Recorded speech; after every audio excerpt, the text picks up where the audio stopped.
What's going on, guys? This is O'Day Osborne, the Jamaican sensation UFC flyweight, and I'm here with your man Naz Sadykhov, coming off of a big win. Ooh, let's go. Ooh, my man, look, Chase is on it. Chase is on it with the claps. Appreciate the applause, Chase. Thank you. Bro, I'm going hard back here. Bro, so Naz, not only did you come off of a big win on your debut, but you got a bonus. Tell me, that has to feel good, like when you get a bonus your first fight, not having to worry about certain things that, fighters have to worry about all the time. So how does that feel now versus before the bonus? It's crazy how you get to the UFC and one fight can change everything. So does it feel good? It feels amazing. It feels amazing because now this is the first time in my life where I just completely get to focus on training. Yeah. So the best version of me is only gonna come now. That's so awesome, I'm man. excited for that. I'm so excited for that. The most amount of work I'm gonna be able to put in without being tired from having to do something else. That's only coming up now. This late into my life. Well, I call it late, but Yeah. I'm definitely looking forward to that. For sure. And how old are you? I'm 28. Oh, yeah. It's not late at all, man. It is not late at all. You are at the you're not even priming. You're just starting to prime out. Man, just wait. Just wait. When you get to like 33, you're going to be like, man, I can't believe I thought 28 was late. Oh, my goodness. It's just at 12, I thought I was going to take the world over by 18, but it didn't work out. So at 28, I'm doing all right, Bro, who are you telling? I swear, I talk about that all the time. When you're younger, you feel like you can step in front of a moving car and like just obliterate the car with your legs. Straight up. It's crazy when you're younger, the imaginations and the dreams that you have and the aspirations. And when you get older, you're like, okay, I got to put in a lot of sacrifice and a lot of work to make this happen, man. And you did, man. That fight was incredible. Both of you guys got a bonus for that, which was well-deserved, man.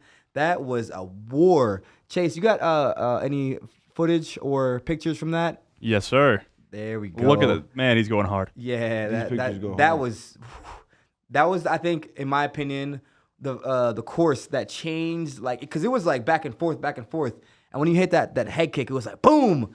I was like, yep, he just took it over right there. The one in the third round? Yes. Yeah. Yes, you took that over with that, man. I was trying to kick a cut. That was after the knee. I cut him open with the knee, Yeah. and as soon as his head popped up, I saw the cut, and I'm like, okay, I'm gonna work on that because it was a close fight. Yeah. So I didn't feel myself losing round two. Apparently the judges gave it both rounds to him. Which is crazy. Yeah, I looked back at the fight with Ray. Yeah. At least 3-4 times together, and then I watched it by myself more, and I can't give him the second round. I can't either. I pressured him. I walked him down. Even when he put me on my butt in the first. Why I'm okay with the judges saying that he won the first round even is because he put me on my butt. He floored me. Yeah. But I floored him too, and that for some reason Should neutralize it. Yeah. I didn't floor him, but it was a right hook around the ear, and he took a knee. He gets up, and then I throw a left head kick, and that buckled him. But I guess that wasn't the same effect as him dropping me with the overhand right, like my head bobs back, and I sit on my butt. But I got up right after, walked forward, and went right back to work. Yeah, man. So. And that's what it takes, honestly. If you saw last week with Davey Grant, I don't know if you saw that fight when Davey fought a Sun Sao. Yes, I did. Oh, yes, my I did. goodness. Like, it's crazy how you always have to fight. There's never an opportunity or a moment in there where you don't have to fight. You know what I'm saying? Because the minute you say, like, okay, I have this fight or I don't have this fight, the course of the fight can change so fast. Like, I had Davey, honestly, I thought he won one of the rounds, but I had him down 2-0 because of I was thinking like how the judges would think, you know what I'm saying? Because Sun Sao did get the takedown in the first. I was like, okay, so he's down 2-0, and then boom, he hits that, that spinning back fist. And you know what I mean? Same with your fight, man. I had it 1-1 only because of the takedown, the drop. You know what I'm saying? I had it 1-1, and I'm like, third round is gonna seal it. And I thought you were winning that third round, and either way, you would have won the fight, whether. You know what I'm saying? Whether they stopped it or not. But I'm glad you got the stoppage because you got the bonus. Not only that, but it's so difficult sometimes, man, when you watch fights. I saw Saeed fight this weekend, and I thought it was like a close fight, but all three judges scored it as unanimous. I don't know, man. We've been seeing some decisions that don't make too much sense, you know. Yeah. As of late, in like the last year, I've never seen so much decisions. Like there's a different agenda with these judges nowadays, you know. Yeah. And you really got to seal the deal. And for me, that third round, that was my fourth third round finish. So literally half my wins are in the third round. So I definitely push, and I Yeah, actually can't man. wait to fight 5 rounds. Yeah, and you're. I No, go ahead. absolutely know I'm a 5 round fighter, and I can't wait to fight 5 rounds. That's Man. gonna work in my favor 10 out of 10 times. Yeah, and you're a dog in there too. I love how you fight, man. Thank you, bro. Likewise. I love it, Congratulations man. to you as well. You fought the weekend after, bro. Yeah, Don't thank act you, humble. man. Let's go, man. Look, Congratulations. we got to get it, man. We got to get it because, dude, it was crazy. 3 months before that fight, you were literally. I took you to the PI, and you know the look that you had on your face when you looked around, you were just like, yeah. I'm gonna be here. I'm gonna be here, man. I'm fighting on Contender Series. You even told the girl at the register that was checking out your food. You didn't even know if you were gonna contract. Or That not. was May. Was it May? Yeah, that wasn't that. So I saw you in December. That was 3 months ago. Before this fight. Yeah. But what you're talking about was back in May. That was back in May, man. I remember you telling the girl. That was my first time in the PI. That was my first trip in the PI. Thanks to you. Yeah, man. It was great. You told the cashier. You're like you're gonna see me around, man. I'm gonna get on Contender Series and I'm gonna get a contract. And you said it and it happened. I was like, that's what I'm talking about, man. Manifestation at its finest, man. That was so dope, man. So what's next for you? Are you gonna be doing your camps in New York or Las Vegas, or what's next for you? New York is always gonna be like home turf, Yeah. but I do like what Aljo and Marab do. My teammates, they find they're in both pretty much. Yeah. And that's what it's a sin not to take advantage of the PI. You Agreed. know? Like if I was an overseas fighter, like if I trained in Russia, Azerbaijan, or something, like that would make sense that I can't come over to the PI. But I'm a 5-hour flight away. It's absolutely no reason to not come over here, do weeks, months here at a time, or whatever it may be. And I like Las Vegas a lot too. Las Vegas is a really cool city. So yeah, man, I'll definitely be here more. And now I'm able to do so. So you'll definitely be seeing me in the PI more often. Most definitely, man. And I do love Las Vegas because it's such an infant city. When I say that, I mean like it's actually it's up and coming and developing. Everybody's moving here. You know, you have the Raiders just moved here. Man, there's a fight league called Combat League that's coming here. There's so many things coming here. I have, like, the neighborhood I live in, when I first moved into that neighborhood, there were no houses around in the vicinity. There's probably, like, 2 other neighborhoods. Now, within the last year, they've built 6 other neighborhoods right around where I live. Just like, like, they're building stuff out here so fast. Like, Vegas is such a booming place. And surprisingly, the cost of living here is not that bad. I thought it would be like crazy, you know what I'm saying? Like, because it's so close to California. But the cost of living here is not as bad. Like, if you don't, you know, I'm not counting the Strip or anything like that. But the cost of living here is not that bad. And there's no state tax here, which surprised me, you know what I'm saying? So I was like, yeah, I'll definitely move here. I mean, the city is being built before our very eyes. It's not like like California's, you know, hundreds of years old. Yeah. New York, same thing. But Vegas is literally being built today. Like if you look around, anywhere you drive, you'll see construction. Yeah. So that's the thing about Vegas. It's like a developing city, like you said. So I think in the next 5 years, we won't even recognize the city. I agree. They're gonna build so much stuff. I agree. This city has so much potential, and I feel like the time is now to capitalize. Yeah. So that's another thing for me. Like I would like to capitalize on being in Vegas and like making it one of my homes. Most definitely, man. Yeah, in the near future. Have you seen that sphere they're building? Chase, do you know what that's called? With the concert thing? It's like I just drove by yesterday. It's like a sphere, and so you literally can be outer space. I don't even know how many videos, or I don't know much. I bet Chase. So it's built by the same people who made Madison Square Garden. Mm-hmm. It's I think it literally is called the Madison Square Garden Sphere. Yeah. And so pretty much the entire sphere is going to, I think, be a 10 to 20,000 seat venue. The entire dome is a screen so that they can put anything up on it, so you could be basically outside without being outside kind of thing. It's going to be, I think, exclusively a music venue, so that's going to be killer. killer for Vegas. And some of the stuff I was seeing, they were having like, you were kind of in the safari, and there was another image I saw where it was like you were out of space, and like I said, all the whole stadium is filled with screens going all the way around. So imagine an adventure like that where they can take you through like the jungle and outer space or underwater, and they have the craziest sound system that they're developing that's gonna be like directed towards you, and you'll be able to feel the vibration. Man, I can't wait. What is it about these desert cities like Dubai and Las Vegas where they put like the craziest technology? It's not even out to the rest of the world yet. It's wild, man. It's wild. Well, I feel like you ever looked into Dubai? I've always wanted to go to Dubai. Dubai is crazy. Like like my friends from Dubai will send me some like video of like some like stuff that like you would think this is some stuff from the future or something like that. I've always wanted to go to Dubai, man. I feel like back in the day, people were like, you know what? There's too many rules in this town.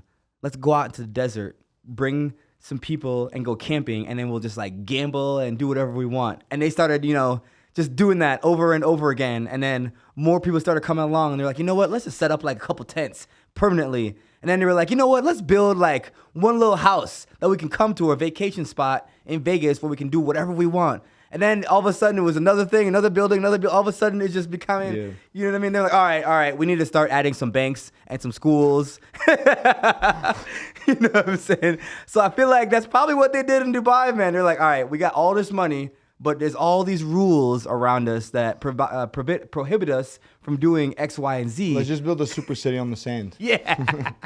I mean, dude, if you have all that money, like, come on, man. You'd be like, all right, let's do it.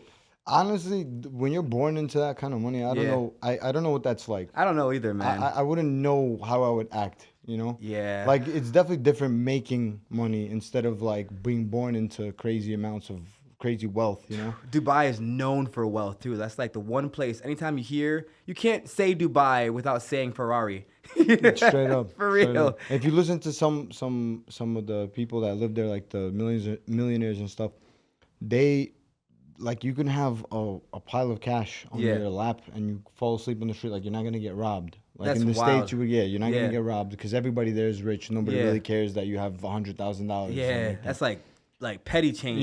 Yeah. Man, I definitely want to take a trip out there. You've been out there? No, but okay. I'd like to even fight there in, where did they do the show? Abu Dhabi? Yeah. But Dubai is right there, like an hour or two away. So that's awesome. So tell me about where you were born and raised. So I was born in Russia, but what part? I was born in Moscow. Okay. But I was born into an Azerbaijani family. My family is from Baku, Azerbaijan. So like my entire bloodline is from Baku, Azerbaijan, which is what I represent in the UFC. I represent Azerbaijan, and I moved to Brooklyn. Yeah. Where how old? I was 6. Okay. Yeah, so you know a thing or two about Brooklyn. Yeah. But I've been in Brooklyn since, and this is pretty much like the first time I'm really going other places where I'm like seeing potential home, like a potential home in these places. So. Yeah, man, 6 years old, moved to the States, and been in Brooklyn ever since. Yeah, bro, so what's that like? Do you remember a lot of being in Russia and how you felt when you moved here? Like, because I remember how I felt when I moved to Brooklyn. I know you were probably there when the World Trade Center happened, right? Yeah. Yeah, same. It was weird. I remember I was like in school. I don't remember when I learned English, but I didn't even speak English like that. But I just remember this crazy day, crazy event, crazy happening. Like you would look outside of your school window, the cafeteria and window. Everything was going, yeah, and then there's like smoke in the air in the distance from like buildings in the city. Yeah, man, that was wild for me. I remember it like it was yesterday. I was 9 years old. I came to the States only 2 months prior, 2 months before that happened, and I'm sitting in class, and you know what I mean. The teachers just like turn on the TV, and because everyone's like, turn on the news, something crazy happened. And all of a sudden, one parent would come pick up a student, another parent would come pick up a student, and I'm sitting there like, oh my gosh, something crazy is happening, and they're not really telling us anything. They're just like, the teachers are freaking out. You can see the panic, but I was kind of calm because, man, when you're from Russia or you're from Kingston, Jamaica, it's like you have chaos kind of always around you. You know what I mean? So, not saying that you came from a chaotic place. I was just saying you're used to more. So I was kind of calm, And then I got home, and then I found out more about what happened, you know. But tell me about how you felt when you moved here a little bit. I can't really Mm-hmm. I can't put like emotion on Yeah. how I felt. I didn't really like understand Yeah. like too much of where we are. I knew that we moved. I was just being told by my parents like, this is your new home. You're gonna go. And then there was a school across the street, and we Yeah. would look out the window with my dad, and he'd be like, "You're gonna be going to school with those kids soon. Are you ready? This and that." And I Did was you like, speak English? no, I didn't speak English for a while, but I did catch on. Like obviously now, like Yeah. I speak with zero. I speak with even in a Brooklyn accent. So like Yeah. I don't even speak. I when I learned English, I learned it well, Uh-huh. but I do remember not knowing English, and I remember having to fight in school. Like I fought a few kids trying to make fun of me, and like it was like being an immigrant is a weird experience. Like it is something that you feel for the rest of your life, pretty much. Yeah. Not that I walk around angry or anything, you know. Like I live in America. I love America, but Yeah. it's like, it's just you remember like a 100, distinct yes. difference from when you just moved here to now. No, I agree. And, you know, people made sure to make you know that you're an immigrant for sure. Because I remember feeling at a young age, like I said, I love America as well, man. It's one of the greatest countries in the world. I love this place. But I remember feeling as a kid when I moved here, I was like, man, I wish I was American because, you know, I felt like, you know, I felt like I was an immigrant and people treated me like an immigrant because I had a strong Jamaican accent. It was deep. And, you know, people would kind of like be like, what are you talking? You know what I'm saying? They would like talk to me differently. And so, you know, I remember watching like American movies when I was in Jamaica. You know, like I remember watching like The Cosby Show and Disney and stuff like that and being like, man, like it looks amazing there, you know? And then when I come here, I didn't feel amazing. I felt like, I was like, oh man, people are like, you know, kind of make fun of you and you're just like, oh man, okay. It's not like what I thought I was on TV, but I still enjoyed it. And, you know, it was hard. And I know you probably experienced a lot of the same stuff, you know, growing up and different culture shocks, different people having to learn new language. I was just talking about that the other day to somebody. That's something I didn't have to experience, is learning a new language, and that probably was difficult for you. Yeah, you know it's weird. Like the kids getting into fights. Like I understand. It was just like frustrating for me not to know English, and it was frustrating for them to always have to like explain to me in like sign language or something. You know. But Brooklyn is a city of immigrants. Like for somebody like my mother, for example, she speaks English, but she never really got out of like there's still so many like Yeah. there's so many nations from former Soviet Union that Yeah. live in Brooklyn. So like for my parents, it was comfortable. For me, the weirdest part for me was not getting into the fights with the kids. It was like adults. Like my Yeah. teacher made me feel weird on purpose. And I would be in a park, and then like this lady, I remember this crystal clear. I was like playing with this kid. I get into a fight with him, and we're like arguing, and I'm like mumbling something to him because I didn't speak English. And then I remember the woman's words though. Like I remember her telling me, "You're not from here. You'll get sent back." Like she's saying things that you just don't say to a kid. Yeah. But like these adults, like at the time, they didn't hold back to let me know. No. They reminded me like, "You're an immigrant here." Yeah, man. know? They did not. What's funny is she said it in an accent. I don't remember where she was from, but she was talking in an accent too. I That's remember. interesting. Yeah, That's so yeah. interesting. I remember we had an ice cream party, and it was outside, and the teacher gave me an ice cream cone and gave this other girl an ice cream cone, and the girl had to use the bathroom, and she asked me to hold her ice cream cone, and I was like, okay. So I held her ice cream cone, you know, so I'm holding my ice cream cone and her ice cream cone, and her ice cream falls off her cone, and like it falls on the ground, you know what I mean? And I'm just like, oh my gosh, you know, I feel terrible. Here I am, like, oh man, like I just ruined this girl's ice cream. You know what I'm saying? And I'm thinking, okay, well, hopefully she'll be able to get a new ice cream or whatever. You know what I'm saying? The teacher takes my ice cream and gives it to her. And it's like, you have to do without an ice cream because, you know, you dropped her ice cream on the floor. Wow. Yeah. These people are dark. What's up with these teachers? You know what my teacher did? I remember this. This is like second grade, I think. I got here around second grade or first grade, second grade, or towards the end of first grade, going into second grade, something like that. I got left back, by the way, too. Because Me too. Because of not knowing English. There you go, bro. Immigrant shit, you know? Me too. But I remember her, like the class stopped, like she stopped the class. Yeah. I don't remember the dialogue, but I remember this. She said, if you want to be friends with Nazim, raise your hand. Oh, Nobody no. raised their hand. No. And she's like, you see that, Nazim? Nobody wants to be your friend. What? And then there was something after that, but I remember those words specifically. No. Those words haunt me to this day, man. No. Yeah, those Damn. crazy. They're savages. If my dad was around, if my dad or if my parents were around, they would have caused chaos. But man, and that probably like stuck with you like deeply internally. You know what I'm saying? Because part of the reason why I'm, such a force when it comes to fighting, I'm not like, and on paper, I'm not the best fighter right now. You know what I'm saying? But I will be, and I'm gonna. You will be, my bro. And I'm saying that right now. But I remember that feeling, as a kid, like wanting to be. I wanted attention. You know what I'm saying? Because I wasn't getting the attention in school and stuff like that, and I wasn't getting attention from like elsewhere. Family members. My mom was the only person that really gave me like the attention that I needed. You know what I'm saying? But I wasn't getting attention from even family members that I was staying with because my mom was here in the States working to build a better life for me, to bring me up to the States.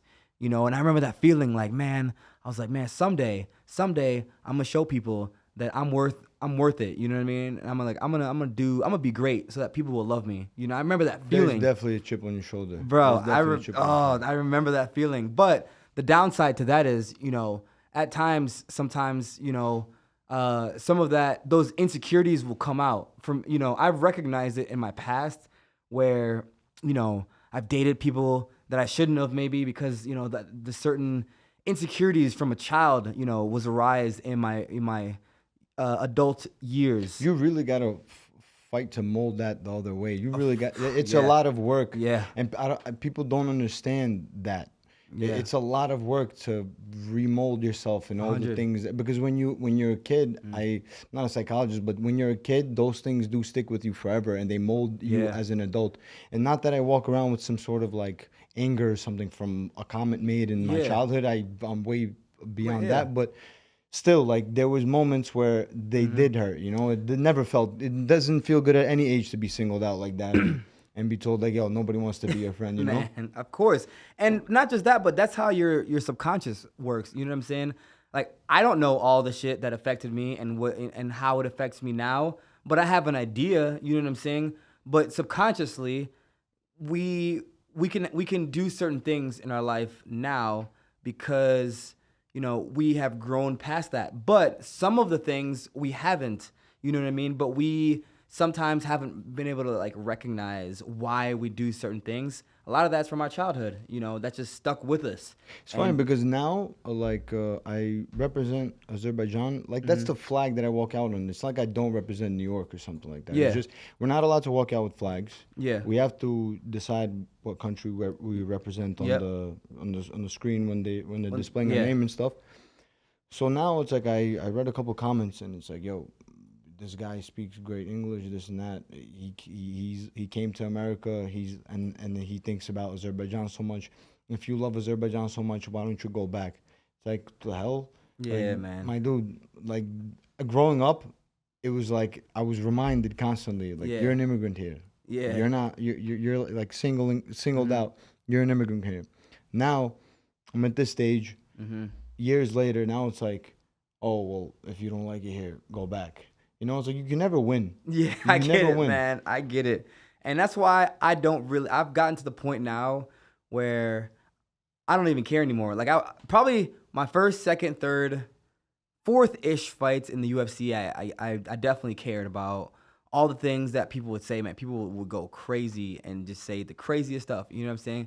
By the time I got to like deep into my fourth, fifth, sixth fight, I read the comments now and if I want to be funny, I'll say something funny and goofy back. But a lot of times, people online just want to be recognized. So they'll say mean things because they want you to say something back so they can feel recognition or they want to be funny. You know what I'm saying? The internet is a weird place. It is. When I say what I say about that, it's like I read a comment and it's like, I'm more confused.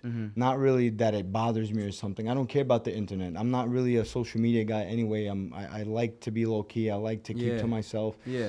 So the point I'm trying to make is, though, the internet is it's a weird place, because somebody you would never speak to or have anything in common with in real life, now they have a voice and they get to tell you their unexpert or their bullshit opinion. And like, now you have to read it because it's under your photo in the comments under your photo. But it's like, I would never talk to this person, and this person would never say this to my face. Yeah, man. So the internet it made this generation. What is that quote by Tyson? You know what I'm talking about? The internet made people comfortable with talking shit and not getting punched in the face for it. So punched in the mouth for it, something like that. Hey, all I know is number one bullshit. That's what. Number one bullshit. Man, I just had this conversation with somebody the other day, you know, because I posted a video, a clips of me like hitting pads and stuff, and they were like, "You should fight more with the high guard," and I was like, "Okay, thank you." You know, I'm gonna do that. I'm gonna do that now. I saw the comment. I'm gonna do it. That's how you gotta take it sometimes. Dude, it's crazy because, man, you have no idea.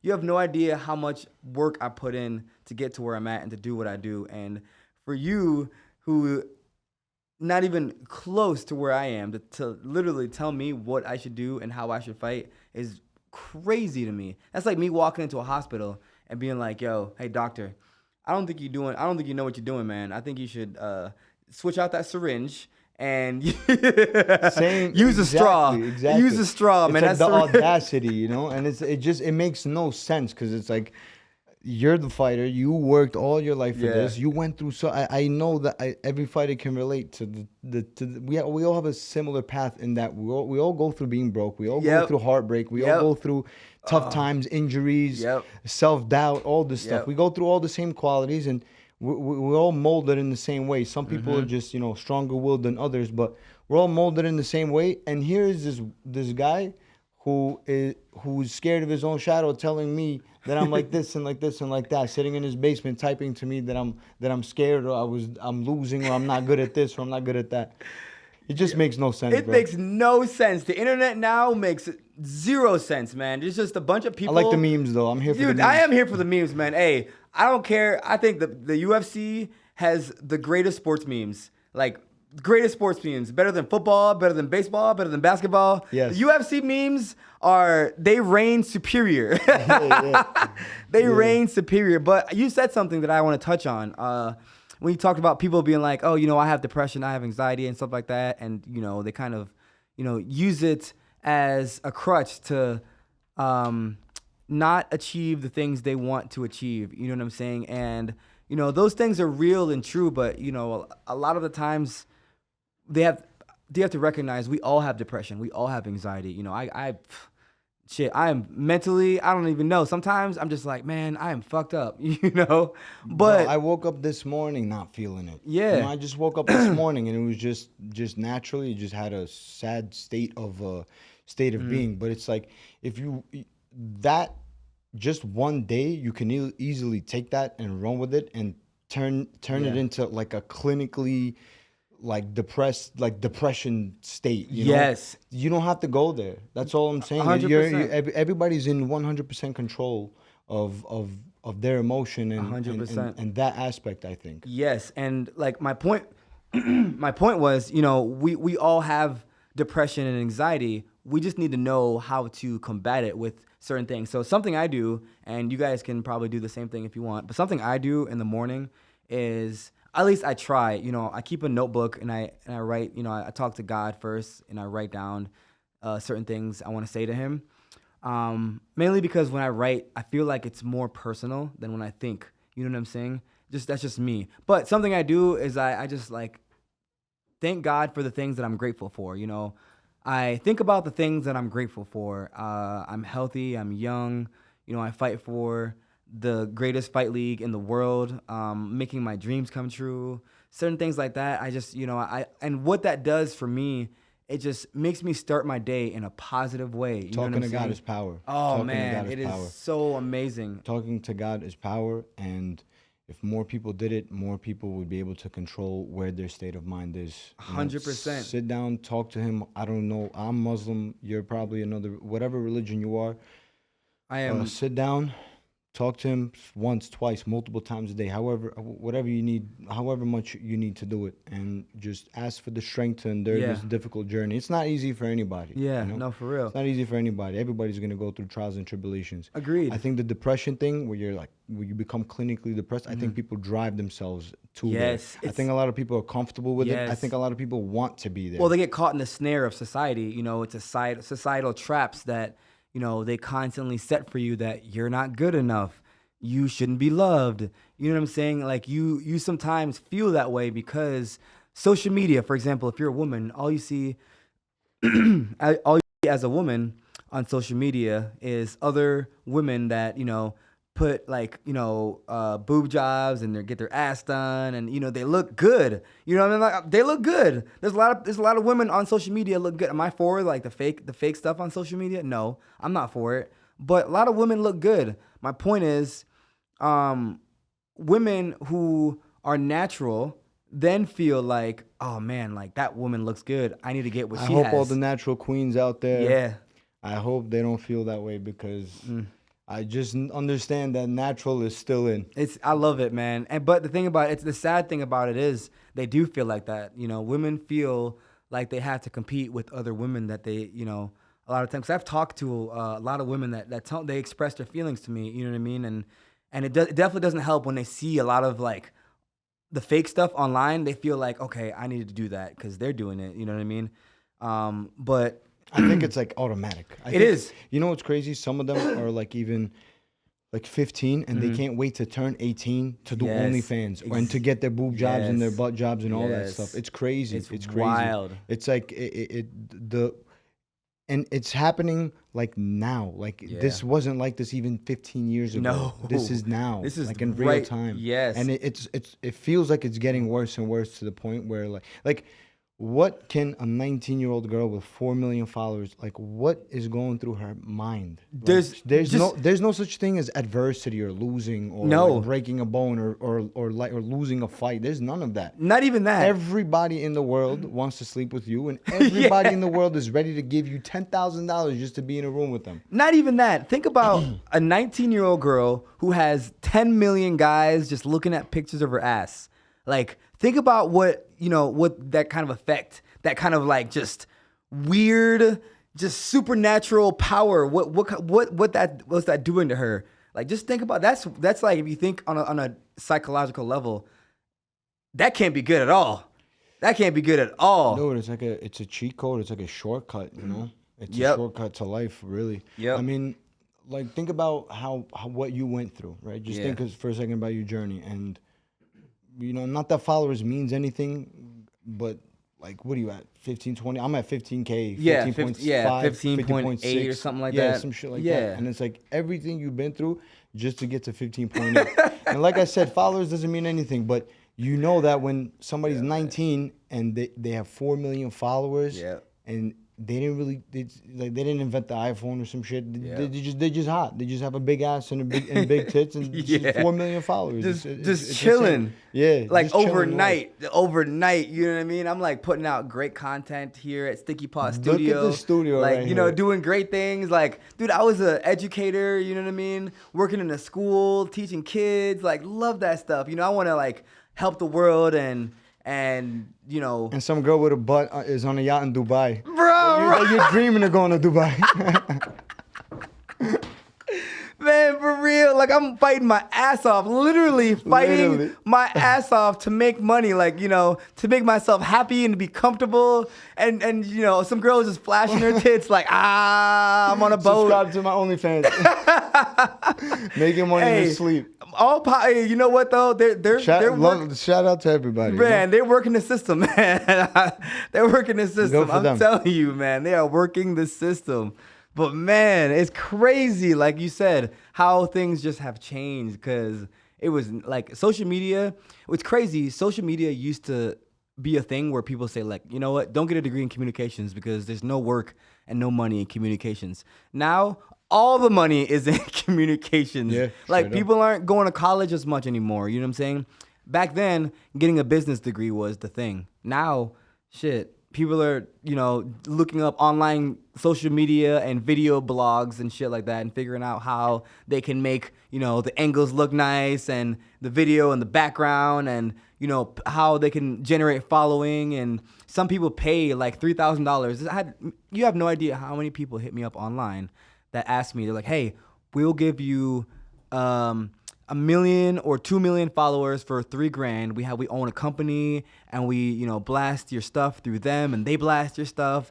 And you know what I mean? I'm like, no, I don't want bot fans. I want real fans. I want fans that's like, yo, this guy is dope. I'm trying to follow him. I love what he does. I love that he wants to help people. I love that he loves children. You know what I'm saying? I love his vibe. I love who he is. I know he's not perfect, but I love him, man. And that's the kind of fans that I want. I don't want the bot fans that, talk shit to you one day when you're losing, and then when you're winning, they're like, oh, man, dude, Ode Osbourne, you're the best. I'm like, no, I don't want that. I want the fans to be like, hey, man, I know you lost. Keep your head up. It's all right. I got you. Hey, dude, great win. That's awesome. Let's get the next. I got suggested to buy followers in the past and stuff like, yo, grow your social media, make content, make this, make that. I'm like, for what? Right. You're going to get attention, followers, likes, this and that. You're going to be able to make, okay, cool. But I mean, I'd rather get in the cage, fight, become the best, leave a, create a legacy in this game, and then let that body of work speak for itself. The hell you tell me to buy followers and this and that? I'm not going to sit there and make TikTok videos and stuff. It's just not me. Like I said, I'm not a big social media guy. Never say never. I'll probably get into it if I have like some sort of a videographer and stuff. Like Aljo's killing it with that guy. But for sure. And you're great in front of the mic too, you know what I mean? So I can see you someday, maybe, I don't know, being a commentator or co-host or whatever, man. Because you know what I'm saying? You're a great conversator and you're good in front of the mic. You're vocal. So yeah, man, I think, this could, like, something like this could be your thing, only if you want it to be, of course. But I can also see you commentating on the side, talking, sitting next to Laura Senko. You know what I'm saying? Because let's manifest that real quick. I don't think education should stop though. I don't think it's I think it needs to be adjusted though. I agree. I think the world caught up to the fact that, okay, I'm not a math major. Why am I sitting here doing calculus, geometry, ABC, algebra, this and that? Give me the basic math and let's I just feel like college needs to be a little more flexible to the modern day world. That's why I didn't finish school. I started college, I never finished, and do I have a regret? No, but would I go back in the future if I could find something that really fits me? I probably would. Yeah. I'll go back in my 30s. Yeah, you know what? Dude? Right now, like I'm dealing with real life shit. Like, I want to set up my life first. I want there to be a house in the picture. I want my parents to have a house in the picture. I want like streams of income or whatever. Be the best in the game. Be a high paid athlete. Yep. So when those things are in order, then you can go into, educating yourself on things that you didn't know, starting like a class from scratch on there's not a lot of things that I found interesting in college, but for whatever reason, anthropology I always love anthropology. Dude, I love anthropology. I love psychology. Yeah. And English, actually. Funny enough, we're immigrants in this country, came to the country, didn't know English. Yeah. And I actually like aced every English class from like junior high school on. Hey, I got into like junior, I think it was junior high school. Yeah, I got into my junior high school and high school. Yeah. Because I aced my the English part of like my tests. Look, man, you probably will end up going back to college. You know what I mean? I would like to. Dude, you're just like me, honestly. I didn't finish college either. I went my first year, wrestled my first year. Couldn't afford it. I was paying out of pocket. You know what I'm saying? I couldn't afford it, so I dropped out. But me dropping out led me to find MMA and get into MMA. You know what I'm saying? And I'm grateful that happened because it paved my way. Is that when you got into MMA? It was during college? It was, yeah, right at, yep. Did you have a background in wrestling or anything? Yeah, so I started wrestling when I was 14. Ended up spending a lot of time in the off season, because I was so competitive. When I started my freshman year, I was getting beat a lot, and I hated that. This is in New York? No, this is in Florida. Florida. So you moved around a little bit. I did. I moved around a lot, man. And you moved to Brooklyn first. Yeah, Brooklyn. Big Jamaican community. I live in Flatbush. Dude, Flatbush is for all the Jamaicans. Yeah. Haitians, Jamaicans. Yo. There's like a big Jewish community, Russian speaking community, former Soviet Union. Like it's a mix. You know what's crazy? That's one of the things I love about New York. It's one big melting pot of people. You know, I believe there's more Jamaicans in New York than there are in Jamaica, because you anywhere you go. Go to Jamaica, Queens. Yo, for real, there's a Jamaican restaurant on every block. Yeah, man. And but yeah, after that, I moved to Long Island, went to Sag Harbor, lived in like the Hamptons for a little bit. I actually got to experience that. You know, we didn't have no money. We just like, you know. Bro, how am I just meeting you now? We lived in all the same cities. You know? How am I just meeting you now, bro? That's crazy, man. Yeah, I love Long Island though. I actually liked Long Island better than I liked Brooklyn, because, you know, I feel like I had more autonomy to be outside and, you know, do things like be in the woods. Because in Jamaica, I was always in the woods, man. I love being in the woods, and in the city, there's not really any nature. You remember what part of Long Island it was? All over. So I lived in Sag Harbor. I lived in East Hampton, West Hampton, over by Riverhead, and that was about it. Yeah. So I was like all over Long Island a little bit. Only place I didn't venture to was like Albany. Oh, that's north. Yeah. It's up north. Yeah. Mm-hmm. I mean, you're not missing out. What about? It's just South Canada. Canada. New York City and Long Island is what really matters. Right. The only two people I know from Albany are Aljamain Sterling and. Hey, he's a Long Islander. Yeah. He even talks like a Long Islander. Yeah, he's a New Yorker. And John Bellion. Yeah, but Aljo's a Long Islander. He's not an upstate guy. Yeah, I believe it, man. I believe it. So that was like, let's see, what year was it when you were living in Long Island? Well, I've been in and out of Long Island from like 2015. That's actually when I started MMA. Okay. So basically, New York City does not have MMA schools where you can propel in an MMA. It's not a fighting city. It's a fight. It's a tough city. It's not a fighting city, as in professional athletes. The quality of life, the traffic, the locations. Even if you open up a sick gym, it's very business oriented. The rent is very expensive. So the owners and the coaches and all this stuff, and no quality. Like I don't want to offend. I don't want to disrespect like the coaches out there that are teaching. But I'm saying when it comes to the UFC, there aren't UFC quality coaches in New York City. I get what you're saying. The bodies and stuff aren't there either, too, right? Yeah, exactly. And I don't know anybody that's down to sit in 40-minute hour traffic. You know, like you cover 15 times the distance in Las Vegas in 15 minutes. And it'll take you like 40 minutes to do the same thing for half a mile. It's ridiculous. It's really bad. It's true. It's really bad. You can get anywhere in Las Vegas in 15 minutes. Yeah. Like everywhere you go is 15 minutes. Yeah. It's actually crazy. I love it. That's like my favorite part about Las Vegas. Like I can go anywhere in 15 minutes. I love that. That's what I'm saying. I get here, and that's like such a big thing because I'm not circling around looking for parking to get into my own. That's another New York City thing. People don't see these things, but these are all little things that add up. Yeah. And it's just stressful for a fighter. So I always went to Long Island, and I've been there in and out from 2015. I spent time in Oceanside. I spent time in Merrick. I spent time in now I'm in North Massapequa. Okay. And the gym is in Garden City. Yo. And the other gym, Sarah's, is in Huntington, which is the woods actually. Dude, I wonder if we can go back on our life map if we somehow like cross paths somewhere. And we definitely came into like a Dunkin' Donuts at the same time. Right. But we didn't know. That's crazy, man. That's how life works, though. Yeah, it really is, man. It really is. It's been a journey. You know what I'm saying? It's been such a journey, and I love this journey. You know, it has its ups and it has its downs, and it's had its moments where I think like, am I gonna make it to the UFC? You know what? I don't even want to be a champion anymore. I just want to make it to the UFC. That's how low my thought process got. You know what I mean? It got that rough where I was like, I always wanted to be a champion. You know what I mean? But it got so like low to where I was like, you know what? I'll settle for less and just make it. You know what I'm saying? Yeah. And, you know, I got out of a bad situation, and then I was like, nah, fuck that. We being a champion today. You know, I was like, nope, we're not going to just make it. We're going to be a champion. And remember that little kid on the beach in Jamaica that said he was going to make people appreciate him? We're going to go back to doing that. You know what I mean? So, you know, it's funny you say that because, like, I used to train in New Jersey as well because I told you New York City didn't have all. So I would have some friends that I would train with the Long Island. By the way, Marab was one of them. We were on the mats together from like dating back to like 2015 because I used to train with some Georgians. No and shit. And he would drop in and get some wrestling rounds. We had some sparring rounds.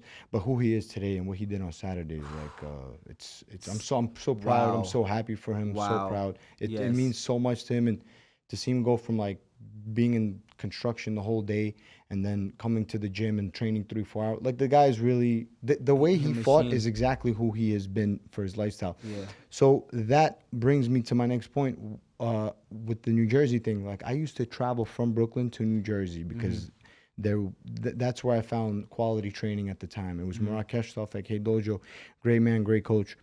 And he led me through my amateur career, opened the doors for me. And I would have to hop on the queue, go to Times Square, that would take an hour. Hop on the New Jersey Transit, that would take an hour and 15. Yeah. Get off the side of the highway in God knows where in New Jersey. Yeah. And then walk 15 minutes to the gym. So that's 2.5 hours of travel. Does that make sense? Is that good? Or it's not. It's terrible. Yeah. But I just had this dream, and I wasn't gonna let anything stop me. Yeah, I didn't know how I was gonna get to the UFC, and I was getting old. I'm like 22, 23, 24, and I'm seeing like 21-year-olds get signed, 19-year-olds get signed, and I'm like, damn, like, I'm really falling behind. Yeah. All of that just to understand that molded me. That hunger, like, ambition. Every time I think back to those days, Yeah. that 2.5 hour travel just to get to training and doing that on a daily basis. Every time I think back to that, I think that the guy across from me didn't do that, and he's not gonna take from me what I had to go through just to make ends meet. Sacrifices. You know? Just those sacrifices just to make ends meet. You know, just to get a training camp in. And this was for amateurs, but I always took it serious. I always trained twice a day. I always trained. I always prepared like I was getting ready for the UFC, and I was. Yep. And you fought like you did too. No joke. You fought like you have been preparing since you were like a kid. Yeah, but I was just ready. It's like that every time. It's do or die, you know. Like it's just, and it's a tactical approach too. That's why the nickname is Black Wolf. You know, Black Wolf is a rare breed of wolf. They don't travel in packs. Gray wolves, timber wolves, they usually find packs. Black Wolf is a rare breed. And they have to learn how to hunt on their own. So most of what they do is it's a very tactical approach, but it's a very vicious animal because it travels alone. It can't gang up on a bigger animal. So it's a lone wolf. A black wolf is a lone wolf essentially. So I like that. Yeah. I like that a lot. My friend called me Wolf in sparring. He's like, yo, you always come forward, this and that.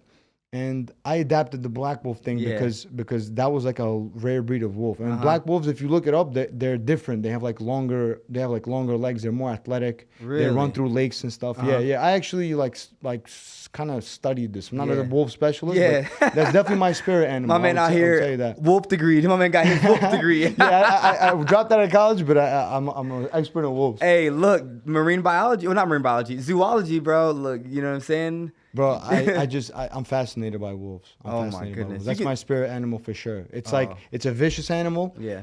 It's like it's a gutsy animal, but it's tactical in its approach. It's not like a force like the lion. The lion is a force. The lion knows it's the king of the jungle, and it'll come at you. It'll approach you. A wolf has to be tactical with its fighting style. Yeah. So, and the wolf has heart. With that being said, the wolf has heart. So, it's like that's my fighting style. That's literally but it's my fighting style to the T. Like come forward with heart, but be smart. You know, not swing. I feel like I have too much skills to just come in there and brawl. Yes, I like it, man. Because all it takes is one punch. You go in there and you brawl and you get clipped. Trust me. I got put on my butt, man. I got put on my butt with a big overhand. Dude, I've been there twice in the UFC. That's why like now when I read comments and shit, I'm like, I don't care. I've been knocked out twice in the UFC. I've been at that level where I'm at the lowest of my lowest. Like I don't give a shit. You know what I mean? But doing both my fights, I was winning, and I got knocked out. Both of them, I was winning, you know? But that's the lesson, you know what I mean? Sometimes you can't go out there and just be like, I'm like Pat. Not everyone, we can't all be Patty the Batty, you know? Some of us have to be start to be tactical You know, because that's how I always fought. Like I'm gonna knock everybody out. Paddy the Baddy, what is he, like an example or something? No, because that's what he does. He literally bites down on his mouthpiece and he goes out there and just. I'll get that. I'll get that fight one day. Oh man, that's a cool Paddy the Baddy. What is that? Yeah. A pillow? That thing right there. Oh, so I don't even know what that is. You know, he's. I would say Paddy's. He's very. He's not that jacked. he's very. How much does you think he gets up to, Paddy? Well, I think it's confirmed he gets up to 200. 200 pounds. Yeah. Wow. Yeah. Wow, man. Hey, man. You know what though? He's a fighter. I will say he's a fighter. But man, good for him. What he's doing, good for him. You know. He just that's gonna catch up to him if you don't stop though. That's gonna catch up to him, man. I've seen every wrestling coach that I know now, not all of them, but a lot of them that were wrestled 105 or 130, huge now. Because they let themselves eat so much. I think it's because they restricted for so many years, for so many seasons, so many wrestling matches / fights. They restricted themselves. Like they lived a lifestyle of restriction. Like you ate in seasons. Like you and I are eating right now, but like when I sign that dotted line for my next fight, it's like it comes to a close. 100%, man. So like that lifestyle of restriction, I feel like when you finally, like you find your success in the sport, you find a little bit of money or whatever, you find your way in life, and then you finally don't have to diet. I feel like they just go off. Yeah, that's the one thing I worry about with Paddy, man. Like, you know what I'm saying? Is how big he gets after his fight, like up to 200 pounds. Man, what happens? I'm wondering, like, if he stops fighting, if he's gonna be like, you know what, I'm done fighting now. Now I can just not do that. Because if you're done fighting, you're not gonna work out. You know what I'm saying? Yeah, it's unpredictable. That fast rise, right? That fast rise is unpredictable. Yeah. Like you look at like yourself and myself. Like I would call what we have like a slower rise. Yeah. Right? It's not like this boom sensation overnight. Like one quote or one like fight and like you blow up. It's not the same, but I prefer that way. I prefer that slow buildup because there's more stability in that. Yeah. With like Paddy, Connor, like you didn't know where they were gonna be tomorrow. It's true. Know? Like while you're enjoying it, while they're putting on a show, while they're blowing the roof off the place, you think that it's gonna last forever. But then like like 6 months will like change everything forever for them. It's crazy though because there's a moment in certain fighters' career where. Well, not including Kamaru Usman, but there's a moment in these fighters' career where you're like, okay, this could be it for this guy. And when Conor fought Khabib, I don't care how big of a Conor fan you were, it had to cross your mind, like when Conor fought Khabib, like, oh, this could be it for Conor. You know what I'm saying? I was just seeing like all the partying and stuff. I didn't know how he was gonna. He didn't. It wasn't like he still looked all right though. He still looked all right in that fight. I just knew Khabib was coming with a different hunger, a different anger, different hunger, a different focus. It's here you have a guy that is coming off the Mayweather fight, 120 million. The guy came from welfare. The guy came from welfare checks. 120 million, 150 million. Well, it changes you, man, because Conor came kind of, they said he came kind of the same way, kind of came up. But, dude, oh, my God, I must be tired. I've been stumbling my words all damn show. But you know what? I'm not cutting a damn thing. Y'all gonna get it raw, fresh, and organic. Wagwan. Wagwan. Hey, random question. Have you ever watched Dragon Ball Z? No. Everybody in school talked about it. I never watched it. I always watch solid shit. You know? Even WWE, my dad never let me watch that. The reason why... don't watch this bullshit. Watch the UFC. The reason why I brought it up, because there's a character, Patty reminds me of, good fighter, but he's like a heavier fighter. His name's Majin Buu. You know what I mean? He's fat. The pink one. Yeah, I think I know who you're talking about. Yeah, Patty reminds me of Majin Buu. But Dragon Ball Z is so big, you still like. I know who Vegeta is. Yeah. For whatever reason, like the few times I saw Dragon Ball Z on the screen, I like Vegeta. Yeah, man. Everybody, dude, Vegeta's the man, huh? Yeah. Nice. I was like Goku. You know what I mean? Just because I was always kind of like innocent and good as a kid, and I always admired like all the good things that Goku did. Meanwhile, Vegeta was like, he was good, but he was like the ruthless good. You know what I mean? He's like the good guy, but like the one that had like that gangster swag. Nice. You know what I'm saying? That's the vibe I got off of it. You know? That's the vibe I got right away. Right, he had the chip on his shoulder. You know what I mean? Meanwhile, Goku is like, oh man, like who gonna help today? Let's get some sparring in. Like, hey guys, how you doing? Yeah. And I feel like that was more me. You know, because I'm always like chipper. You know what I'm saying? That's my personality. I don't have to. Only time you ever see me act different is when it's time to fight. During, you know, my fight week and up to my fight, I'm serious. You know what I'm saying? Because it's business. When it's business, it's a time to work and it's a time to play. And fight week is business, and I'm in business mode. But yeah, man. But hey, dude, I appreciate you coming on today. I appreciate you, man. For real. It was such an honor having you, and this is not the first and this is not the last, all right? Absolutely, my bro. Absolutely. Oh, I said that wrong. See? No, this is the first, but it's not the last. Look, I'm not cutting a damn thing, y'all. Y'all getting all of it. All of it. My bro, thank you. It was a pleasure. Yeah, man. It was an honor, like I said, to have you. Thank you, my bro. Once again, guys, Naz Sadykhov, and say it for the fans, just so I'm not butchering it and they can say it how you say it. Nazim Sadykhov.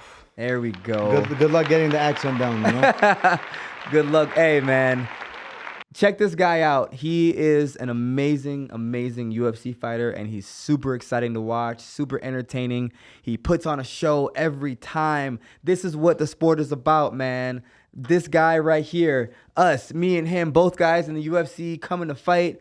You got any social medias that you want to add to the fans and tell them how they can find you? I'm Naz_MMA on Instagram and Twitter. I'm not that much on Twitter, but we'll get going with the Twitter. I'm mostly on Instagram. So yeah. Naz_MMA. Awesome, guys. And ladies, he is single. All right, guys. My name is O'Day Osborne. This is Naz Sadykhov, and this is Wagwan Podcast.